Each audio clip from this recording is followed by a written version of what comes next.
We all need a little luxury in our day, and the nighttime routine is a perfect way to do that when you're doing your skincare. I recently shared about a really big discount on my favorite facial serums and eyelash serum, and the sale went away. But now it's back. They had so many people reaching out that they decided to bring it back for a very short period of time. It is going through December 15th, and you can go to helloskincare.com. Make sure you add 2 items to your cart and use code Renae BOGO. That's RENAEBOGO,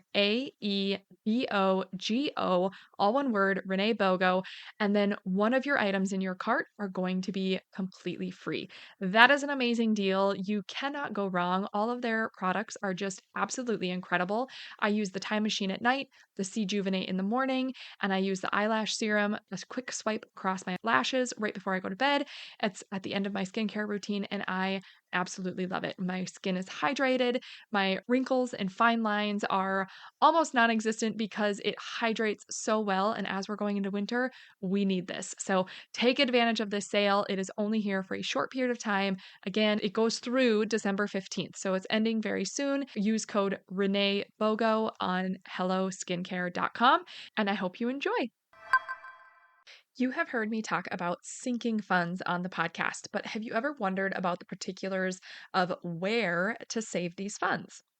A podcast listener, Dina, asked for clarification on this, and that's what we're going to talk about today. So, I'm bringing you 4 methods to save and manage these sinking funds so that you can choose which one works best for you. Are you ready to stop the chaos, the stress, the overwhelm that's filling your life? I'm Renee Matt, and together you and I are going to build simple routines that are going to change your life. When you put these habits into practice, you're going to be able to organize your life in a way where you can be there for your family, pay off your debt, save money, your house can stay organized, you don't have to stress about what's for dinner, and you still get time for yourself. So without further ado, let's get started. Welcome to the Routine Advantage Podcast. So, before we get into the meat of this episode, I just want to read the comment from Dina. And she had emailed us and she said, I've been listening to your podcasts and really enjoying the content. I love that you are direct, get to the point, and you are offering a lot of value added information. I just became aware of sinking funds and I like the concept. My question is, where are the funds physically? Would one really have 10 different accounts to deposit the monthly amount and track for each fund? We don't really do much with cash, so I don't like the idea of putting money in envelopes. But after listening to your podcast, I was intrigued as to how the funds literally managed. I Googled it too and did see that some banks will let you have envelopes tied to a savings account for budgeting purposes, which seems cool if that is indeed true. So I was curious as to what method do you use? Now, this is such a great question, and I really appreciate, Dina, for you writing this in and asking this question so that I can bring it to the podcast and explain this a little bit more in case other people are kind of wondering the same thing. I absolutely love sinking funds, and I have talked about that before on how it is so helpful to be able to reach those savings goals. And rather than just having one lump sum, you're actually breaking it up into like specific things that you're saving for. So you have your emergency fund set aside, that's something different. And then you have these like smaller sinking funds, like maybe you're saving for a new house, a new car, your home repair fund, vehicle maintenance, a charity fund, clothing fund, your tax fund, or like annual taxes or annual insurance payments, things like that, where we need to be plugging money aside for these things. But when we see it in one lump sum account, a lot of times we think we have more to spend, and it is a lot harder to save for these individual things because when they start coming up, all of a sudden your account starts draining, and it's like, well, we had so much money in there. What is, what's happening with it? But you didn't break it up into these sinking funds, so you're tracking them individually. And so I love sinking funds. But when you're trying to figure out how to actually manage that money, it can be very confusing. So I want to break it down into 4 methods. Now, there are probably a lot of different additional methods that you could use, but these are kind of the 4 main ones that I hear about a lot. And I know people personally that are doing some of these. Actually, I think I know somebody, at least one person, that's doing each one of them. So there are definitely people just kind of choosing what works best for them. And I would encourage you to do the same. So try one of them and see how it's working out. If you find that it's really tough to stick to or you're not really seeing a lot of success with it, try a different method. And this is where like that testing and tweaking comes in because you really need to find what you work best with and what is the most successful for you. And that might be different based on, what your friend is doing. Your method might be completely different. So, to go through the four ideas, number one is physical envelopes. Now, I know Dina had mentioned that she does not like using cash, and a lot of people don't use cash. But when you're trying to really get a handle on where your money is going and what you're doing, this could be a way to start doing those smaller sinking funds. If you have a bigger balance in those, then this is probably not the ideal way to go. But if you are, saving just a little bit at a time, and you're really trying to work out, your budgeting concept and putting some money aside for these things, then physical envelopes with cash might be a good solution for you, especially if you have, a lockbox or, a fireproof safe or something in your house that you can tuck those away in, then this is might be a good option for you. You basically, if you want to do this option, you are pulling cash at each paycheck and then you are going to divide it up into each of the envelopes of what you're saving for. So they're marked with what you're saving for. You pop that cash into each of those envelopes and then you put them away. And these are not envelopes that we go to when we're running short on cash and we want to go to a movie, but there's not enough in the checking account. Like that is not what these are for. They are only for what is on the envelope and what they're actually being saved for. So you want to be really careful about setting those kind of ground rules for yourself in any of these areas. Like the whole purpose is to plan ahead for these things so that we don't have to pull funds from different accounts unless absolutely necessary. There are going to be times where you need to, but that's kind of what your emergency fund is for. If it's an emergency and you absolutely have to spend it, then you have your emergency fund as a backup. Number two method is to have one savings account at your normal bank or credit union and then track your sinking funds on a spreadsheet or in a notebook. So in this one, you can put it in just your normal account where you can access it very easily. And then when you are putting it in there, you have one total balance, and then you can track it on some sort of tracker, whether it is, like a spreadsheet or a notebook or an app or something like that. Basically, what you're doing is you're writing a list of all of the different places that you are wanting to save for. And then when you deposit the money into that one single account, then you go into your sheet or your logbook and you account for how much is just added to each of those things. So let's say you added $200 to your savings account, like just one lump sum, then you would go into your sheet and say, okay, where do I want this $200 to go? Am I putting all of that towards the purchase of a new car? Am I putting, $25 into a new car? Am I putting $25 into a clothing fund and then maybe $50 into the vehicle maintenance fund and then $100 into a home maintenance fund? Things like that. And so you divide it up, and that's $200 saved. So in your savings account, it shows one big balance, and you just plug $200 there. But on your log sheet, you know exactly how much you have saved for each individual thing. So when you are needing to pull money for these expenses, you're not really looking at the amount in your savings because that doesn't give you a full picture of what you have saved for. When what you're looking at is your spreadsheet. So if you go on a little shopping spree and say you have a clothing fund as a sinking fund, and that's what you do is you just plug a little money away, and then when it's time to buy new clothes, you go there instead of your monthly budget so that you stay on track on your monthly budget. When you're looking at that, you are really not looking at your savings account where you've got, hundreds or thousands of dollars, because if you're looking at your tracking sheet and your clothing fund only has $76 in it, then you know that shopping trip needs to stay under $76, not $10,000. So it helps to really give you a good idea of what you're actually saving for, even though it makes it really easy to just have one account that you're pulling from, and it's accessible at pretty much any time because it's at your normal financial institution. The third method that you have is to do the same type of thing at your normal, bank or credit union, but to have individual accounts. So this is it is a process that you could do. Now you could do this with savings accounts. You could do it with checking accounts, depending on what your financial institution allows.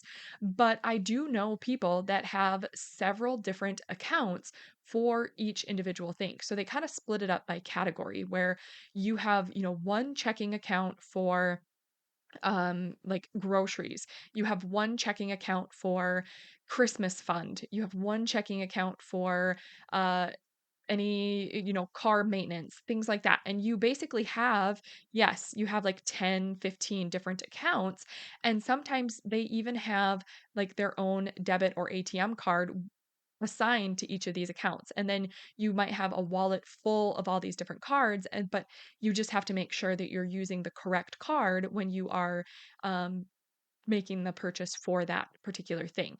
Now, that does seem like a lot, but I know people that have a lot of success, and this what is what works best for them. So if it doesn't sound like that's going to work for you, then don't choose that one.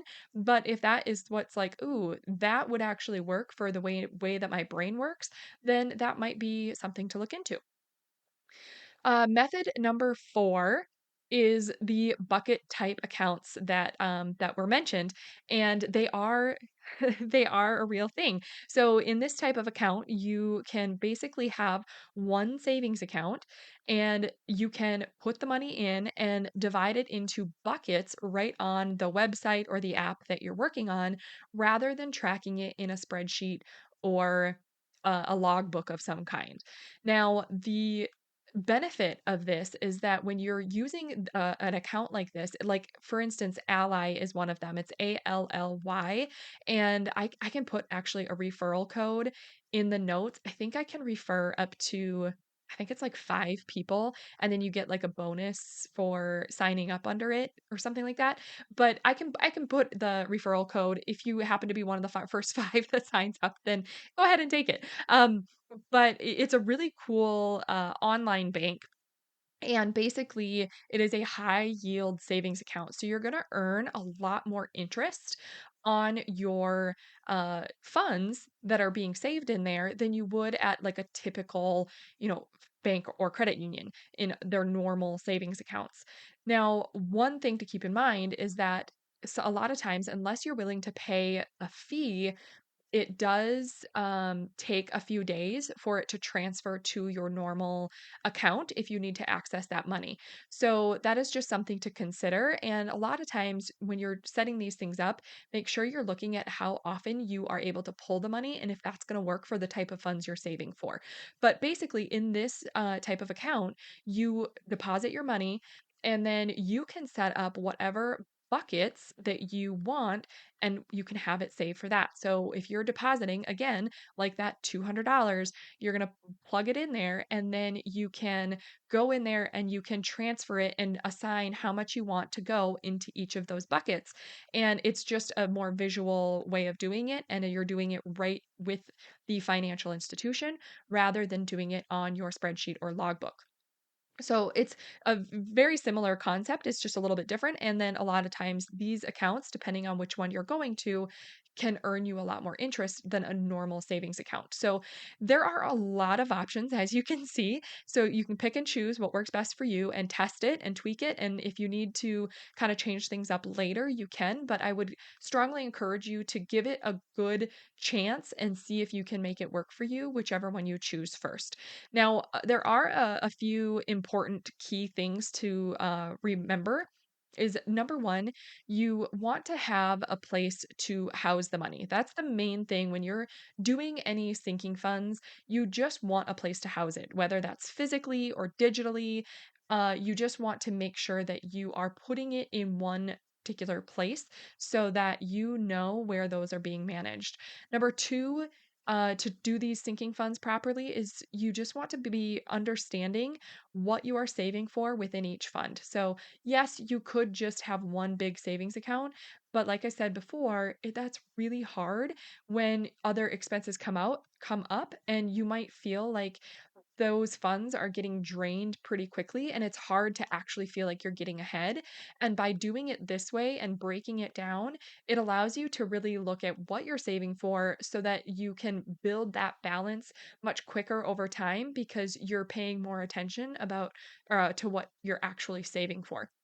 And then the third main thing that you want to do to manage these is to just have a way to track that those balances for what you're saving for in each of those funds. So whether it is tracking it in like the spreadsheet or the logbook or an app, or in that bucket style where you're doing the buckets, any way you choose is going to be a good way of doing it, as long as you are making sure you have those three things. So you are having a place to house the money, you are understanding what you are saving for and how much is in each fund, and then number three is a way to track those balances when you are depositing and withdrawing money from those.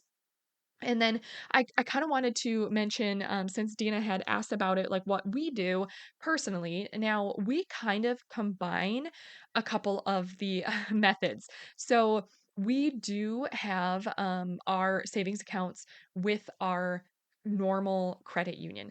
Now, this is the sinking funds that we build that we want pretty accessible because we're kind of spending out of those more often than others. So for the smaller ones, we have this savings account. Now, it's things more like the vehicle maintenance, the house repair, the clothing fund, the charity fund, things like that are in our sinking fund account at our credit union because they're accessible, and we if we need them, we can access them right away. Now we do have another account at a one of those higher yield accounts at Ally, and when we have that, it earns a higher interest. So when we put money in there, if it's a bigger balance, especially, it's going to earn a lot more interest than if it was at our local financial institution.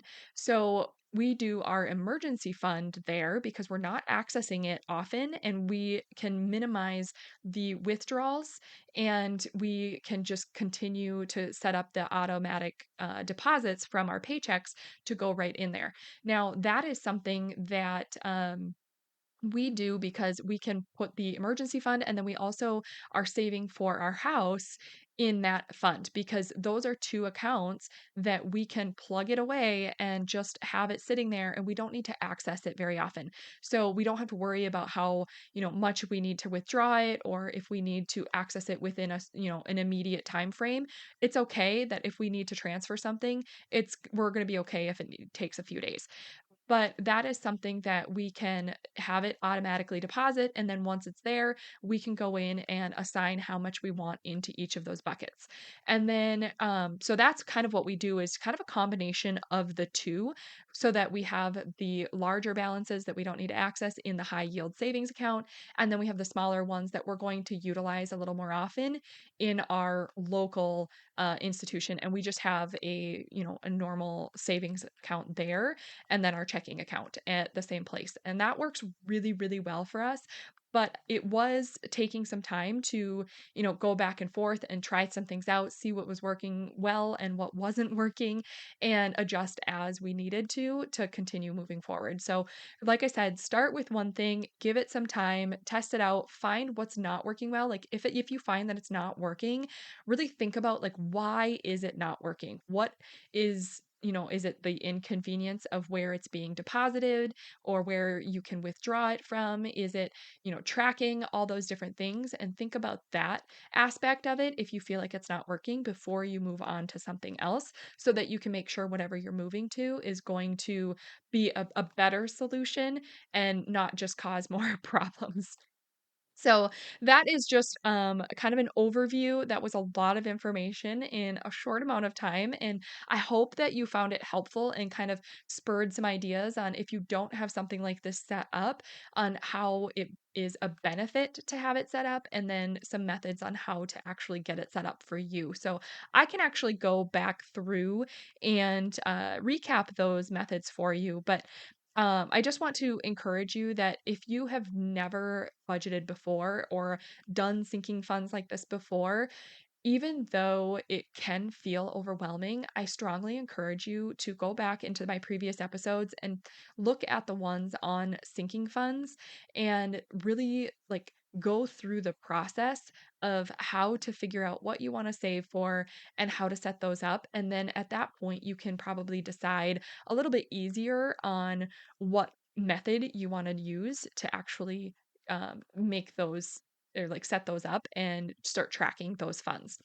So, okay, let's do a quick recap of those four methods on where to save your sinking funds. Is number one, your physical cash with envelopes. And again, only do this one if it's smaller amounts, I think, because you want to definitely earn the higher interest rates if you can on bigger balances. And just for security's sake, you don't want a lot of cash laying around, especially if you don't have a place to lock it up in like a fire safe lockbox or something.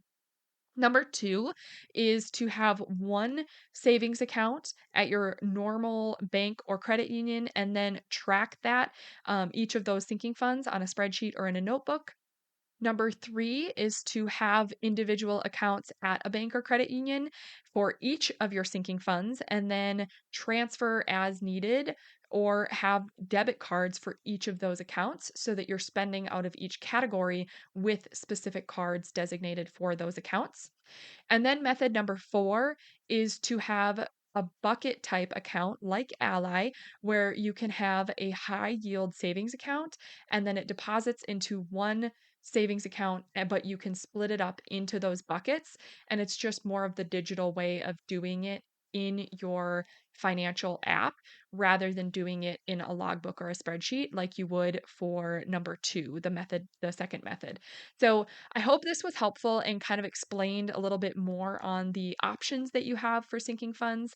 But once you get started with sinking funds, you just will not go back because they can change your life and make money stress just melt away because it makes things so much easier and you feel so much more prepared as expenses arise and things come up because life happens. We recently had a couple of things happen. We had our washing machine go out, and less than a week later, we had our shower head just totally stopped working. And like when you turned it off, it was still just draining out of the shower head, like full speed. And we needed to call a plumber on the weekend. So it was super expensive because it was an emergency situation.